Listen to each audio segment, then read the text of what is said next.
Hi everyone. आज के video में बात कर रहे हैं इफेक्ट्स ऑफ मोनोपोली, एकाधिकार के प्रभाव। मोनोपोली या एकाधिकार के देश व समाज में अच्छे और बुरे दोनों तरह के प्रभाव होते हैं। तो उन्हीं के आधार पर हम एकाधिकार के प्रभाव को दो भागों में बांट सकते हैं। गुड इफेक्ट्स ऑफ मोनोपोली, एकाधिकार के अच्छे प्रभाव, और दूसरा बैड इफेक्ट्स ऑफ मोनोपोली, एकाधिकार के बुरे प्रभाव। तो सबसे पहले हम बात करेंगे गुड इफेक्ट्स ऑफ मोनोपोली, एकाधिकार के अच्छे प्रभाव। फर्स्ट है इकोनॉमाइज ऑफ लार्ज स्केल प्रोडक्शन, बड़े पैमाने के उत्पादन की मित्रता है। देखिए, हम सभी जानते हैं कि एकाधिकारी एक बड़ा उत्पादक होता है, तो ऐसी कंडीशन में उसे बड़े पैमाने के उत्पादन की इंटरनल और एक्सटर्नल दोनों ही मित्रताएं प्राप्त होती हैं। और इन्हीं मित्रताओं के कारण जब कॉस्ट कम आती है तो उसी के परिणाम से वह नीचे मूल्य पर वस्तु बेचता है। तो हमें या हम कस्टमर्स को नीचे मूल्यों पर वस्तु आसानी से मिल जाती है। Next, promotion for research and development, अनुसंधान एवं विकास को प्रोत्साहन। एकाधिकार जो फर्में होती हैं वो विशाल साधनों वाली फर्में होती हैं।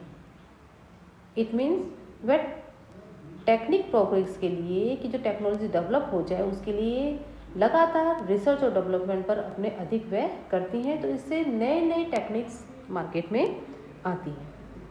देन लो सेलिंग कॉस्ट, नीची विक्रय लागतें। एकाधिकारी जो होता है उसको अपनी वस्तु के विक्रय के लिए विज्ञापन एवं प्रचार की आवश्यकता नहीं होती, क्योंकि वो मार्केट में केवल एक ही होता है। इसलिए नीची विक्रय लागतों के कारण समाज को कम मूल्य के रूप में लाभ प्राप्त होता है। नेक्स्ट इज पब्लिक यूटिलाइज, सार्वजनिक उपयोगिता सेवा।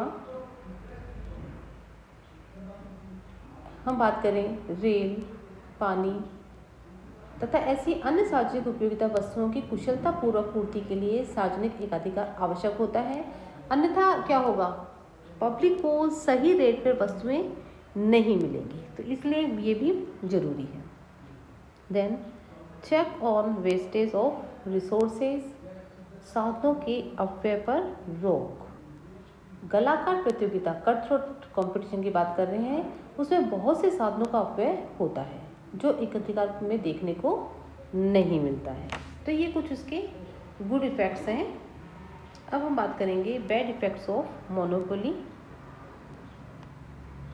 First is exploitation of workers, श्रमिकों का शोषण। एकाधिकारी केवल प्रोडक्शन तो ज़्यादा करता है, ये हम बात करते हैं कि बहुत कुछ इसके अच्छे इफेक्ट होते हैं, बट इसके कुछ बुरे इफेक्ट हैं। उसमें सबसे जो बुरा इफेक्ट है that is exploitation of workers, क्योंकि बहुत ज़्यादा एक्सप्लॉयट किया जाता है वर्कर्स को, तो वह श्रमिकों को कम मजदूरी देकर उनको एक्सप्लॉयट करता है। क्योंकि प्रतियोगी उद्योग न होने कारण जो वर्कर होता है वो उद्योग छोड़कर कहीं अन्य कार्य प्राप्त नहीं कर सकता है, तो ऐसी कंडीशन में उनकी बहुत बुरी दशा होती है। Next, no incentive for greater efficiency, कुशलता बढ़ाने की प्रेरणा नहीं होती है। मोनोपोली जो होता है, मोनोपोलिस्टिक होता है, एकाधिकारी जो होता है अपनी वस्तु को ऊंचे प्राइस में बेचने में सफल रहता है, क्योंकि वो वस्तु का एक ही विक्रेता होता है।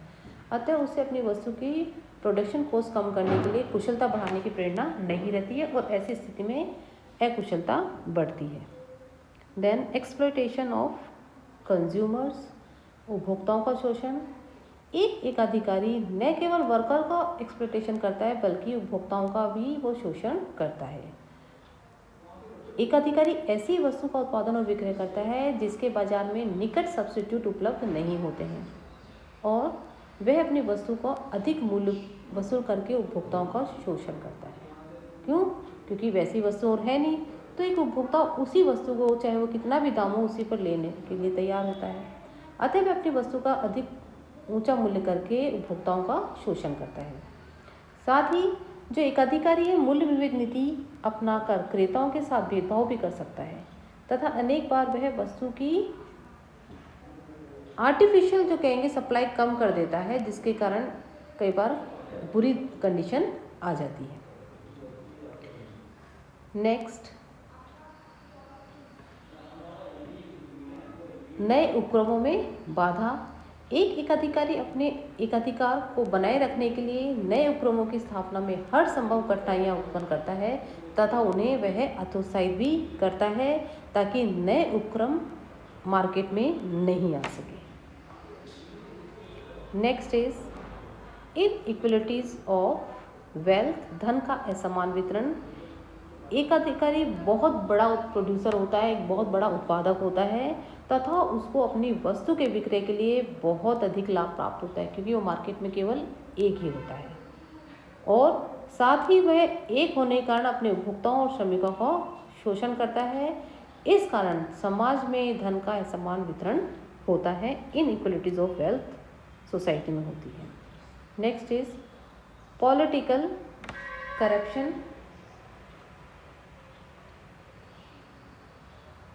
एकाधिकारी अपने व्यापार को बनाए रखने तथा सरकार से अनावश्यक प्रॉफिट प्राप्त करने के लिए गवर्नमेंट ऑफिसर्स और जो मिनिस्टर्स होते हैं उनको रिश्वत देता है। क्यों? क्योंकि उसको अपना मार्केट बनाए रखना है। और बहुत अधिक शक्ति वाला जो एकाधिकारी होता है वो सरकार में पैसे के बल पर अपनी राजनीति भी चलाता है। Next, untimely fluctuation in the price. देखिए, एक बुरा प्रभाव ये भी है कि एकाधिकारी जो होता है वो मूल्यों में असामयिक उच्चावचन भी ला सकता है। एकाधिकारी बिना किसी उचित कारण के समय समय पर अपनी वस्तुओं के मूल्यों में चेंज करता रहता है, जिसके परिणामस्वरूप मूल्यों में बिना किसी कारण, बिना किसी टाइम से फ्लक्चुएशन होते रहते हैं। एंड लास्ट इज तकनीकी प्रगति में रुकावट। एकाधिकारी अपनी उत्पादन तकनीक को गुप्त रखता है तथा अनेक बार प्रतियोगी फर्मों के कुशल कर्मचारी को स्वयं ऊंचे वेतन पर नियुक्त कर लेता है। इसलिए देश में क्षेत्र विशेष में तकनीकी प्रगति में रुकावट उत्पन्न होने लगती है। तो इस तरह से ये कुछ उसके बैड इफेक्ट्स हैं। तो एकाधिकारी जो है